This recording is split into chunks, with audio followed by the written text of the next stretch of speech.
bowel cancer. Now, 4 words I never ever expected to hear. 4 words that changed my life. Good afternoon, everyone. I'm Greg Morgan, and I'm going to share with you my cancer story. And I'll endeavour to chart for you the impact of having bowel cancer, what it's like to go through chemotherapy, and what it's like to have a life-threatening illness change the future of your life. I would like to begin by saying it's a pleasure and a privilege to be here to raise awareness for this all-important cause. And Debbie, thank you for that kind introduction, by the way, and thank you and to Blue Illusion for putting on this fabulous fundraising event. And thanks to all of you for being here and throwing your support behind bowel cancer. Earlier this year, on Thursday, January 23rd, my life changed forever. After a colonoscopy, my surgeon called me into his private rooms to deliver the verdict. And within a breath, he gave me the news. Greg, he said, you have colorectal cancer, cancer of the bowel. You need to have emergency surgery.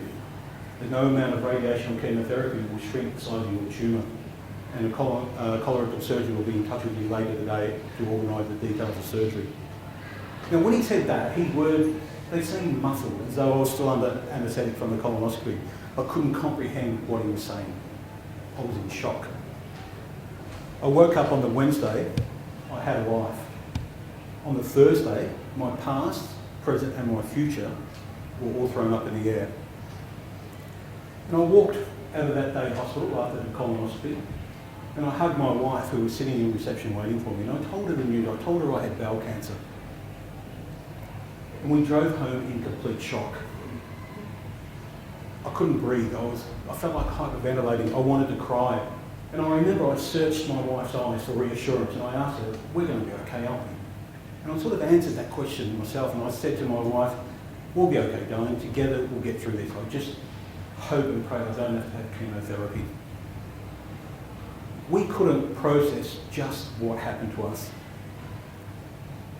2 days later, I'm in hospital having surgery, major surgery. I'm having a procedure known as an extended right hemicolectomy. Now, that was needed to remove a stage 3 tumour out of my bowel, which is 30mm by 30mm in size. And it took up 40% of my casein, which is the first part of the large intestine. And this cancerous tumour had already infiltrated through the muscular bowel wall, and it also infiltrated into my veins. So the depth of invasion was quite significant. The surgery took 4 hours. I had half my bowel removed, internal muscles removed, and about 20 lymph nodes removed. And this was performed to give me the best chance of survival. Now, survival, what a word. An important word that you go over and over and over again to really try and understand the true meaning of that word when you're diagnosed with cancer. I later found out from my colorectal surgeon that had this tumour not been detected and removed, I could be dead within 6 months. That meant not being around for this Christmas, and that's pretty hard to comprehend. I just couldn't understand that. And that's the thing about human beings. We all think we're invincible, that things like this don't happen to us. But it does. My oncologist gave me a 50-50 chance of survival, but my percentages of survival would increase if I went through a program of chemotherapy. So 2 weeks after surgery, the pros and cons of necessary chemotherapy were explained to me by our oncologist. Basically, I needed chemo now to fight for survival. I needed to be poisoned with chemo drugs to be afforded a chance to live. Again, that is so hard to comprehend.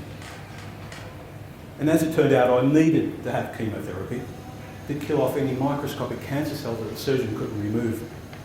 And as there was strong evidence that my cancer tried to spread into my lymph nodes, I had no choice but to endure a program of about 7 months of chemotherapy.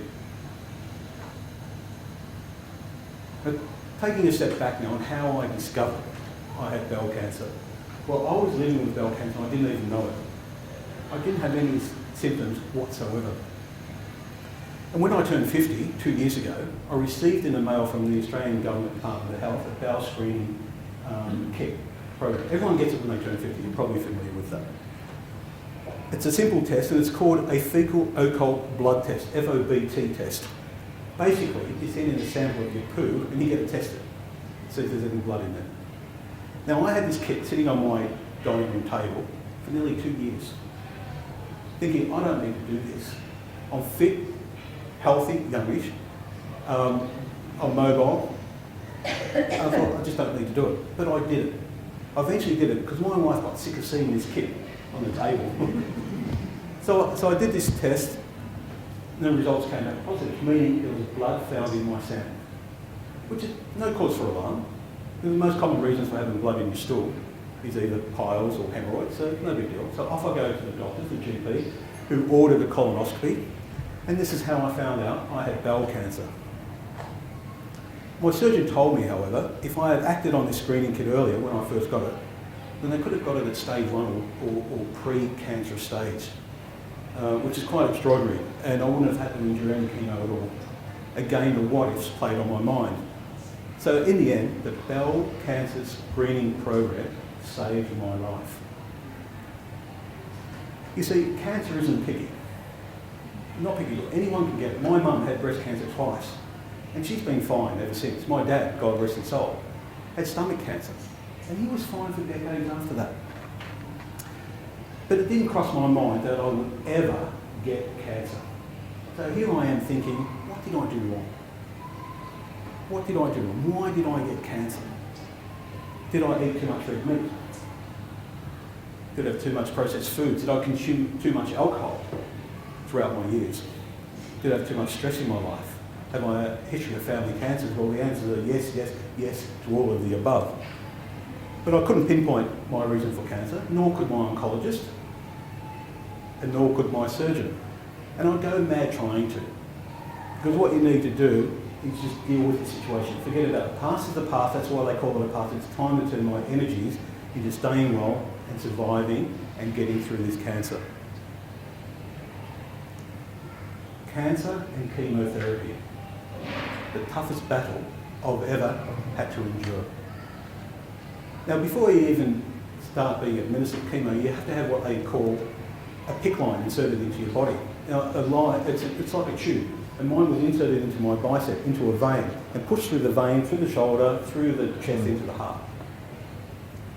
Now, I had this in my body for 7 months, and this is how they pump the chemo drugs into me.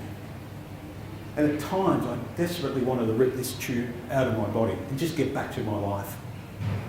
Yet this tube was a miracle funnel for the drugs that will eventually deliver me back to that life. Now, I remember attending the oncology ward for the first time one afternoon for a run-through and some administration details before my first round of chemotherapy. Now, I found this extremely sad, terrifying, confronting and overwhelming. A room full of cancer and chemo patients, most with no hair, and dare I say it, looking very, very sick. It frightened the hell out of me, I would say. And I thought, how can I deal with this? How am I going to survive this? Doing this every second week. In the car on the way home, I broke down. I burst into tears, actually. And I told my wife on the phone, when I could utter the words in between my cries and sobs, I said, honey, I can't do this. I can't go through chemo. 1 minute I'm the CEO of a company, next minute I'm battling cancer and trying to live. I don't think I can do this. It's not fair on you or our daughter, Layla, 6-year-old daughter. And at this point, my wife started to cry as well on the phone. And she said to me, you can do this. Together, we can do this. You have to do this. And all I thought was, my life is in chaos. Now, for the next 2 minutes, if I may, I just want to give you a glimpse into my life pre-cancer and how I've stared death in the face on a number of occasions. I was a thriving television and media professional. My experiences as a foreign correspondent in war countries could never have prepared me for my own battle with cancer. Selfishly, I love the life and passion for the life of being a journalist, travelling to travelling the world to countries and environments that would continually threaten my life. And in a strange way, I lived for the thrill of that.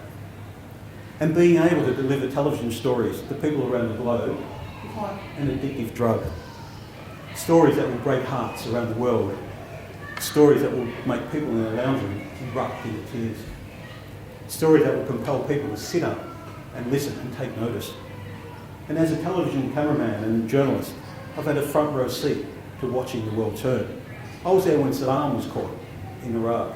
I was there when the bombs went off in Kutubali. I was there when the tsunami wreaked havoc. I was there when Mother Teresa died. The Hoddle Street Massacre. Now, I imagine some of you may remember this, a brutal night in Melbourne some time ago. Well, being the first cameraman on the scene, ducking bullets fired by the government during the night, led to being rewarded a Television Logie Award for the best news story. Now, I remember well, as I was yesterday, that the police were dragging me by the scruff of the neck behind the divvy van, saying, "Get down or you'll be shot." And it wouldn't be the first time I had front row seats to history-changing and life-threatening moments. Living in Southeast Asia for 10 years saw me covering many TV assignments around the world. And one of them was being appointed director of photography on a Jackie Chan film, which was a lot of fun, and that's another story in its own, and maybe we'll do another presentation just on that one, but it was a lot of fun. I also spent several months in Iraq covering the war, witnessing first-hand graphic scenes of death and destruction. I was there when Saddam was caught by the coalition, dragged out of his hole. You may remember that footage. I broadcast that footage for the world to see. I also spent several tours of duty in Afghanistan, the world's most dangerous place. Filming in Taliban areas and poppy fields, with a bounty on the heads of all media put on by the Taliban and Osama bin Laden himself. So he couldn't go anywhere without armed escorts. He'd always be shot at or roadside bombs. It was a horrendous environment to be in. And I was there with 5 colleagues who went out to film stories for the BBC and other networks, were ambushed, tortured, and shot dead by the Taliban. Nothing can prepare you for war. In a sense, it desensitises you, it hurts, it's gut-wrenching, it's frightening, your life is at risk every second of every day. And capturing video and television stories in a war zone, I guess, it's like a drug. The adrenaline is so addictive. To survive a shootout, a bombing, being shot at, is simply overwhelming. Boxing Day 2004. Now, I arrived in Sri Lanka less than 24 hours after this tsunami hit, covering it for television. I've never filmed anything like it in my career. I've already been to two war zones, but the smell of the dead and the amount of dead bodies I was literally walking over was gut-wrenching. It's too hard to explain. I can't find the words to describe it. And whether it's a war zone or a natural disaster, to watch these people and places change for the people who share your passion of storytelling is the most extraordinary and humble experience. And now here I am faced with a battle of a different kind, a personal battle, a battle against cancer.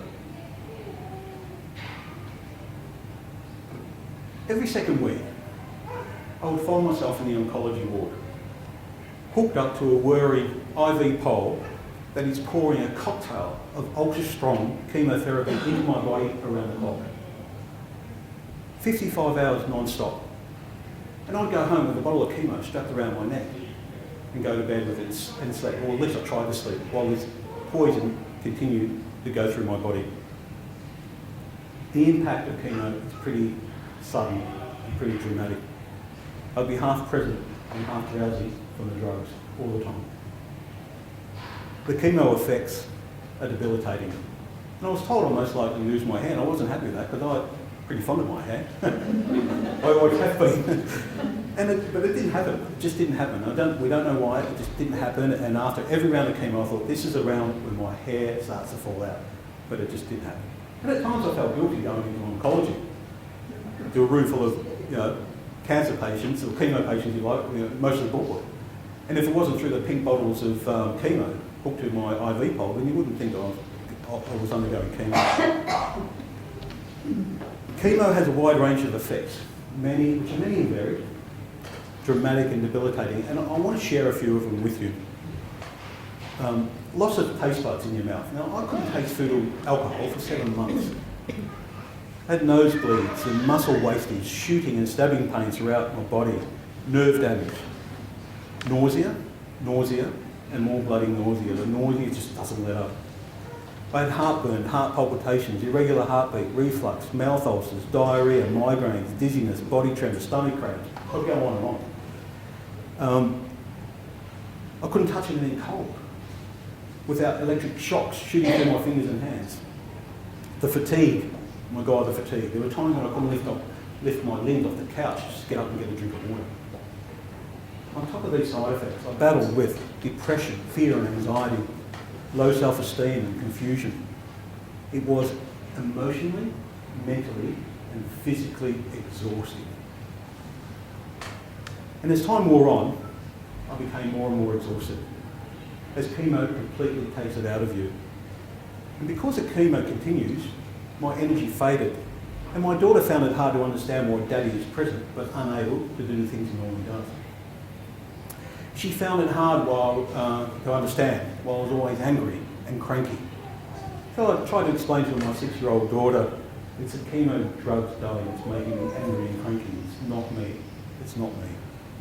And sometimes I would find myself bolt upright in the middle of the night, so frightened and panicked I'd be struggling for air.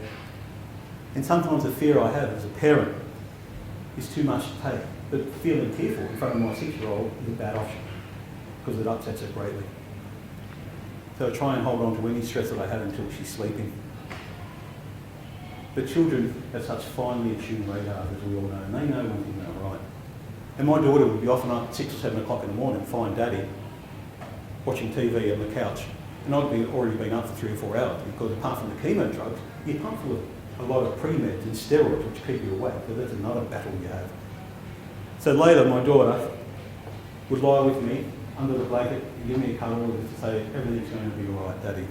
And I think the hardest thing about battling cancer and whether or not you're going to survive is explaining that to your child. And our daughter Layla had been exposed to cancer previously. One of her school friends, a little 6-year-old boy, was battling leukemia. And he had just finished a bout of chemo at the hospital and he was due to go back to school the next day. So the teachers talked it through with the students, the little kids, and said that he's going to come back, he looks a bit different, he's got no hair, he's a lot thinner, and it's because he's sick, he's got an illness. And they explained cancer as he had a poisonous tree grown inside his body, which is making him sick. A metaphor for cancer. I thought, what a great idea. Unfortunately, the little boy died a couple of months later. And it's hard to hear your daughter ask, Daddy, are you going to die? She asked me, where's the poisonous tree inside your body, Daddy? I told her I have bowel cancer. I said, the tree's inside my bowel, but as you know, the doctors have taken it out because you visited me in hospital. That's why I'm on chemo, to make sure the poisonous tree doesn't come back. She asked me then what it's about. I explained to her, it's down this part of the body and it's inside the bum, etc. And she started to laugh. She laughed it off. I said, what are you laughing at? And she said, so Daddy, you had a tree grown inside your bum. We both laughed until we couldn't laugh anymore. And what a great way of dealing with the situation. It's hard to find the words to describe the place you go to when you're enduring chemotherapy. It's like someone or something is slowly and painfully torturing to death. I don't know how to describe it. Or another chemo patient explained it to me this way. It's like having your insides napalmed. I thought, that's so true. It was unfortunate that I was one of those individuals that were greatly affected by chemo, which meant I was sick about 25 days a month. But I got 5 good days, which was fantastic. So those 5 days, I could go for a walk, go and have a coffee with my wife. So I really look forward to those 5 good days when I get out of bed and do something. And when you're diagnosed, you don't know what's going to happen. You don't know whether the chemo is going to work or not. You don't know if you're going to live or die. God, the oncologists don't even know. I have no idea. But you have to have hope. I have to say I wanted to quit chemo, and I said to my wife after every round, I don't do it anymore. I've had enough. It's too hard, it's too harsh, it's too painful. And my daughter would hear me say this to my wife. She'd come running over to me and saying, no, I said to her, Daddy, you're going to do the next round of chemo because the chemo is going to make you better. Now, hearing this from your 6-year-old daughter, it certainly puts things into perspective. Getting cancer is absolutely devastating. But I wouldn't have gotten through it without the support and inspiration from my wife and my child, my family, and my friends. All their love and support meant the world to me, and it kept my fighting spirit alive. And it would be remiss of me not to mention the unbelievable support, wisdom, and compassion that he showed day in, day out by the oncology nurses. They are simply amazing human beings who deal with cancer and chemo every single day of their lives. They not only supplied me with insightful tips on how to deal with some of the chemo effects, but their sense of humour and their realism helped me to feel normal. And I figured then that compassion and support has become purer and simpler than that in an oncology ward. And there's a special bond between chemo patients that's hard to explain. I want to take 2 minutes, if I may, to talk about and give support to Bowel Cancer Australia. After all, that's what we're here for. It's a common misconception that bowel cancer is an old person's disease. Colorectal cancer, commonly known as bowel cancer, is a poor cousin of other types of cancers. There is a stigma attached to bowel cancer due to the fact of where it is, in your bowel. Now, I knew very little about bowel cancer until it shattered our lives. It's Australia's second biggest cancer killer, and it deserves its fair share of attention. It's nothing to sneeze at or push under the rug in fear of an awkward conversation about a body part that we all have. And the statistics don't lie. Bowel cancer claims a life every 2 hours, or more than 4,000 lives a year, and that figure is rising. Thousands of young Australians die from bowel cancer each year. In fact, now listen to this one. This one is staggering. In fact, bowel cancer kills about the same number of people as breast, cervical and ovarian cancer combined. Bowel cancer affects men of all ages. 1 in 10 Aussie men will develop bowel cancer in their lifetime. Now, in an age where people are more health conscious than ever, it's staggering how little is known about this deadly but highly preventable disease. Bowel cancer affects people of all ages and genders, and most people don't experience any symptoms, just like I didn't, which is why screening is so important. So my message today is clear. You can prevent bowel cancer by being proactive about your health. Screen regularly, act quickly on symptoms, and know your family history. There is a stigma attached to bowel cancer, as I said, that we need to tackle head on if we are to make inroads in dealing with this serious health issue. Bowel cancer doesn't have to be a death sentence. I'm living proof of that. But you do have to catch it so it can be easily treated. It is one of the most preventable cancers, and it's frustrating while people continue to die needlessly. I'd like to finish off now by saying sometimes things happen in your life that change the entire course of your future in a single moment. Whether good or bad, these events can come out of nowhere. This experience has taught me that suffering has a purpose and that you can use it to sharpen your vision of life's meaning, and that being positive and healthy are the keys to life. I'm glad that I've been able to turn my cancer journey into raising awareness to the point where many of my friends have been screened for bowel cancer as a result of my diagnosis. I think that is fantastic. And due to the trauma my body has experienced through chemotherapy, my road to recovery will be a long one. But after 7 months of intense chemotherapy, which finished just recently, I am now in full remission and I'm looking forward to the future. Thank you very much.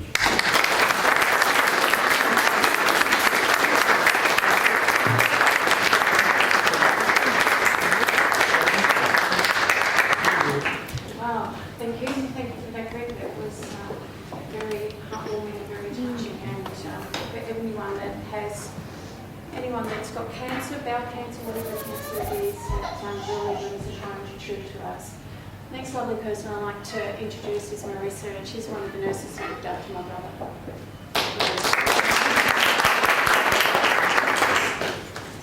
Marissa, I don't mean to be rude, but every time I hear your voice, I feel sick. What my colleagues and I will frequently hear is, "You've been lovely, but I never want to see you again." Isn't it wonderful you can come to work and know that you make a difference? My role as the cancer liaison nurse at Epworth Freemasons was only established about 5 years ago, but essentially the goal is to provide personalised care, to coordinate, to educate, to support and to guide, and hopefully to empower. Contact is from diagnosis through to the completion of treatment or throughout living with advanced disease to palliation.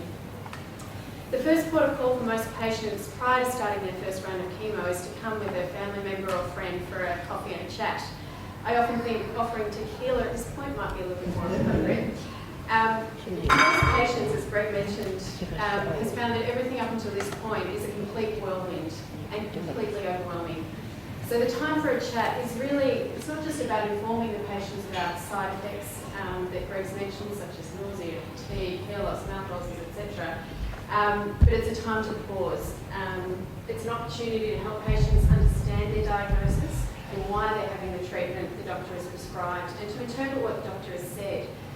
Bowel cancer is not the same for everyone as it used to be. There are now many subtypes, and that influences treatment choice. So treatment has now become very personalised and targeted.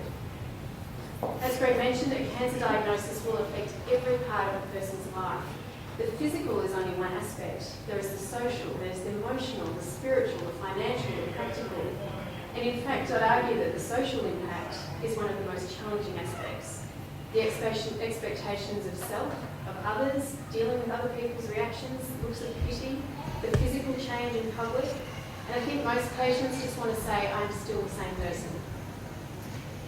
When asking a patient what their primary concern is regarding chemotherapy, most will say it's the fear of the unknown and suddenly becoming a cancer patient. So we like to follow the philosophy that information is power, that side effects are to a degree predictable, so we try and give patients tips and strategies to help prevent or at least minimise them. And should they occur, we try and reassure them that we can manage them. But sometimes there's too much information, so then it's about helping patients decipher what information is relevant, helping them navigate, determining what might be harmful or misleading, and to try and keep it as simple as we can, and ultimately to help a patient trust their medical team. And look, the whole process, and Greg would be an advocate of this, getting through the physical side effects is ultimately a bit of a mind game. And I guess my role is to try and help patients enable them to get some control back, to encourage them to create a new routine. It's a massive adjustment for patients. Most have careers and families and other commitments. And people who are normally in control suddenly have that taken away from them. And suddenly they have to rely on other people.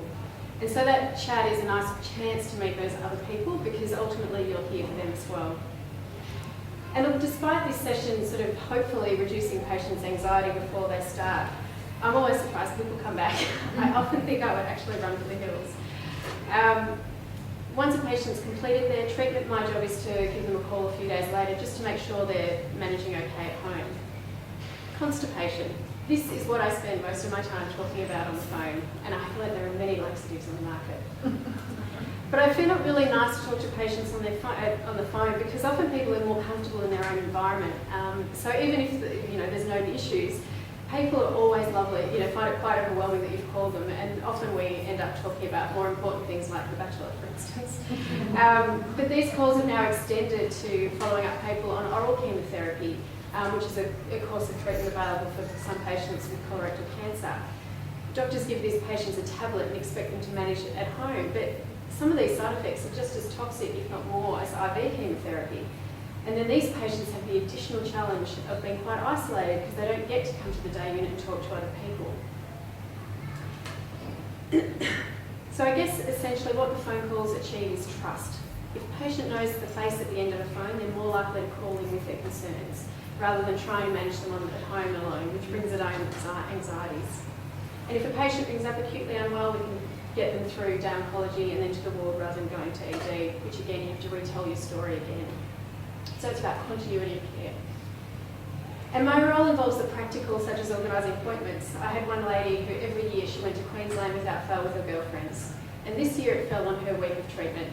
So for me it was a very easy fix. I could quick chat to the oncologist, change the dates, all good. But for her it meant the world, and a couple of weeks later a bottle of wine landed on my desk in gratitude. So the goal that we're trying to achieve is to help patients reduce their anxiety, to help them gain control, to help patients adapt and keep living. And even though as health professionals we often feel as though we're standing on the sideline, I really do hope that we sort of offer a hand to hold. And look, it's great to see Bowel Cancer Australia being promoted today. I've been heavily involved in the pink stuff in my past, so it's really nice to see this side of things. And I think often when you donate and you think you go into research, you never feel as though you see the benefits. But I looked after a girl who I went to school with. Sorry, I was getting emotional, I'm pathetic. Anyway, she had advanced colorectal cancer in her 20s, and this was about in 2003. And she was adopted, so she didn't know her family history. And she also didn't act on her symptoms for a while, I think because she was a bit embarrassed. So I can guarantee you, I know in the past 10 years we have come a long way. Awareness has improved, but also treatments, and I know for sure if she was presented today with advanced colorectal cancer, she would live a lot longer with a lot better quality of life because of genetic markers and screening and various things. And for those who like to see their money used immediately, Bowel Cancer Australia, if you haven't jumped on their website to do it, it's brilliant. They've got a new app, which is a worldwide app for colorectal cancer. They've got a nurse nutritionist that people can call up and chat to. They've got a nurse on call. And they've got a brilliant program run by volunteers called Love My Family, which is about the support people going through colorectal cancer. So no doubt there are many fabulous items of clothing, which I have on. So if you're umming and ahhing about whether or not to buy, I really would encourage you to do so, because know that this money is going directly and immediately to patients, and they will reap the benefits. And as Rick said, cancer can happen to any of us, and it's an incredible privilege to work.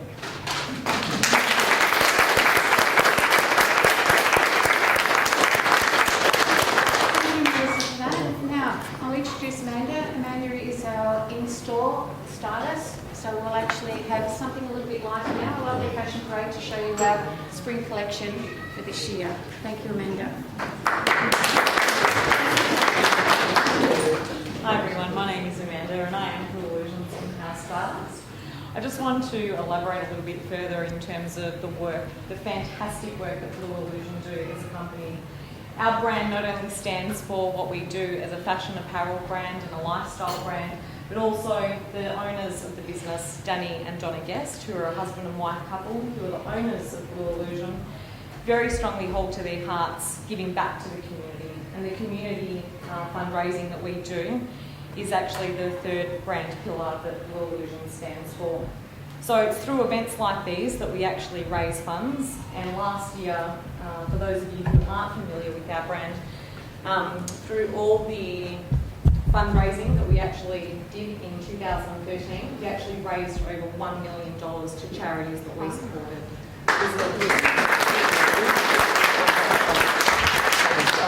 So it's testament to the teams like Deb's and certainly the teams of our 119 other store teams across Australia and New Zealand who actually conduct events on a weekly, sometimes bi-weekly.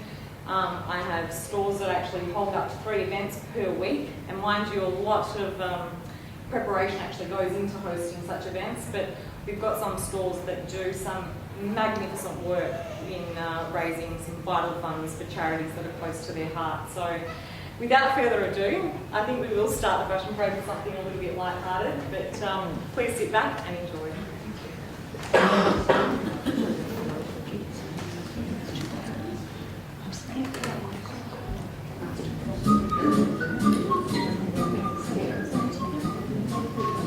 So firstly today we actually have Bree. Bree actually works at our Doncaster store. She's wearing 2 gorgeous pieces that are actually from our latest collection in store at the moment. You'll see these beautiful yellow colours, but we've actually teamed it back with watermelon, which is a really strong colour for the season. The top that she's wearing actually comes in 2 colourways, of black as well. And we've just teamed it back for a really lovely resort sort of wear look with this beautiful yellow necklace and the gold shoes, which actually offset it and give it that pop of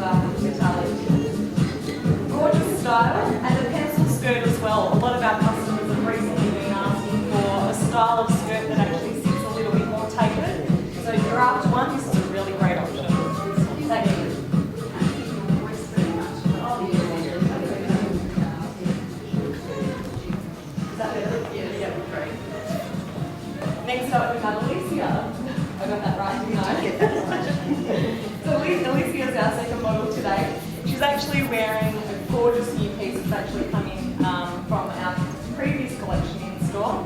It's actually got this beautiful trapeze hemline. So for those of you who generally tend to carry a bit more of that weight through the lower half of your body, the trapeze hemline actually works a treat in tricking the eye as to where the focal point is.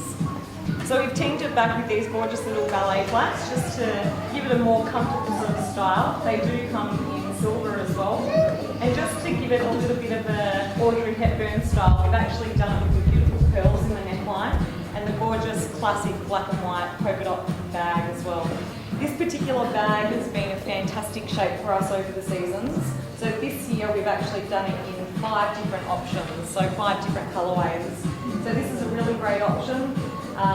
When you're looking around for your keys and you're standing there at your car trying to find them, you'll easily find them with all the beautiful compartments inside as well. So a really classic look. It can take you from day to night very easily just by adjusting the shoe. Fantastic, thanks Olivia.